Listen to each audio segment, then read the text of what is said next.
Okay, today, what do we have? We have the Charter Arms 44 Special. This is the Bulldog Pug, and it has the 2.5-inch barrel. It's stainless. It is 5-shot. They've added a nice front orange sight to it here. I really like the Bulldog and that little short barrel. I'll explain why here in a minute. But let's get some sizes and some weight on it. So size-wise, it's going to be 5 1/4 inch tall. With the 2.5-inch barrel, it's going to be 7 inches long. Weight-wise,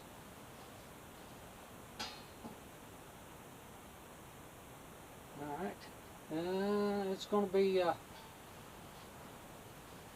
1 pound 5 inches, not 5 inches, 1 pound 5 ounces in weight.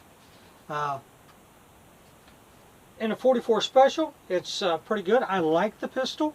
It doesn't have what you call, it's just a groove with the front sight. When I go hunting, deer hunting, there's a lot of black bear where I go. So this is a good, in my opinion, bear gun for its size. It's not, like I said, it's not that big, not that heavy. A lot of people are going to say, well, 44 Special isn't enough. But what I did was, they make, let me open these up. They make a critical defense in 44 Special. Okay. That this is a 165 grain FTX at 900 feet per second. Is that good for bear? No, that's not good for bear. Let's not bother with that. Throw that away. But now, Underwood makes a extreme penetrator, which is a Lehigh Defense. It's 44 Special. It does a 220 grain bullet at 1,050. So we're doing 150 feet per second faster, and we're going from 165 to a 220.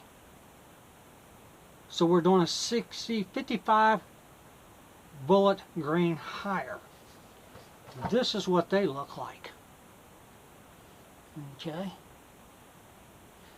Now, so what I did was I bought them, took them, and they are pretty expensive, and I shot it.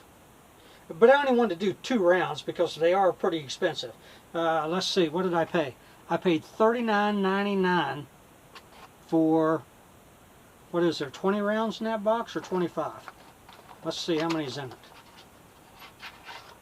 So 4, 8, 12, wow. So there's 20 rounds in it for $40. Kind of it, and that's before tax. That's just sticker price. Okay, so that's why I only shot 2.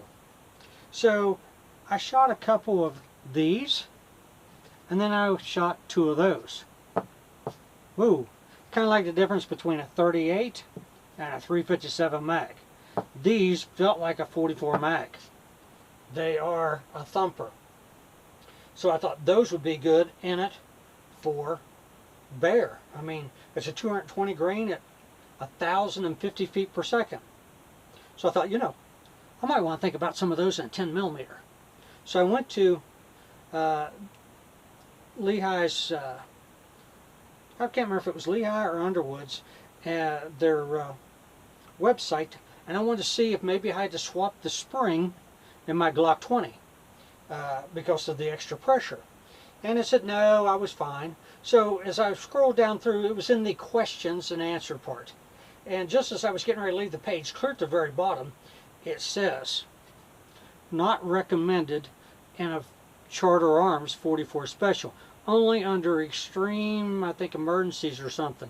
So you shouldn't shoot them, but I'm not.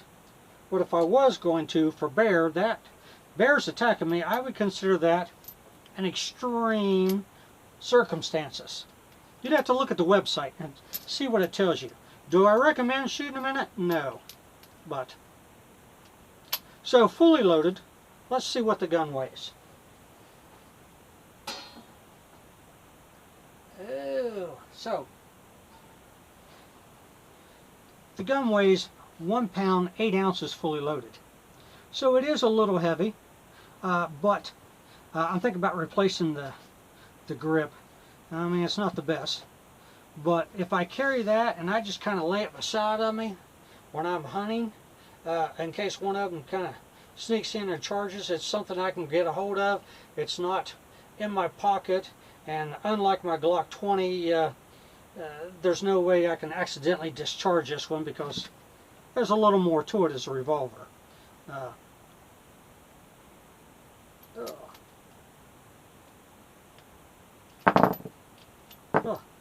Alright, Charter Arms Bulldog Pug M44 Special.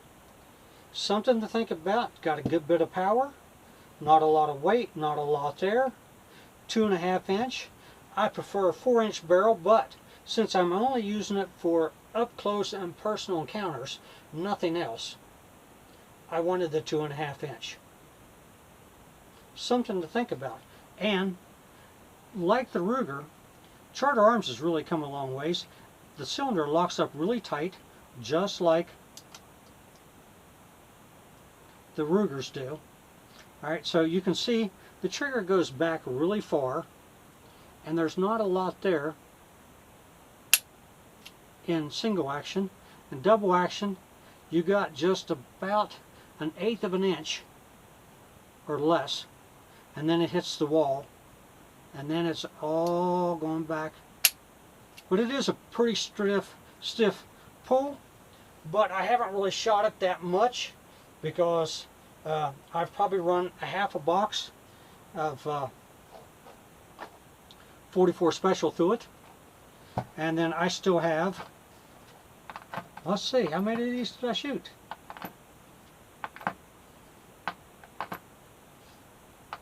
Oh, that one doesn't go. Alright, so we shot 2 shells to it. After I shot it and I looked at that, I went through and I inspected the cylinder really well.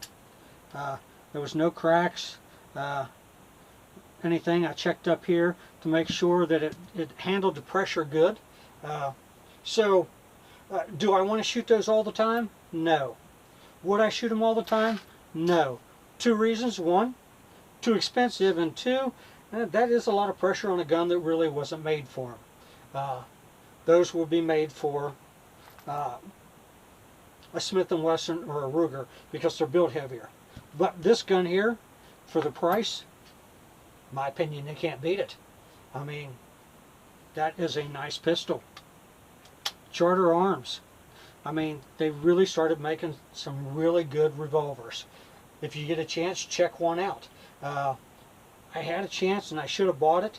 It was in the Bulldog, but it wasn't the Pug, and it took 40 Smith & Wesson. I had to build in ring clips. Alright, something to think about. Just another option for you.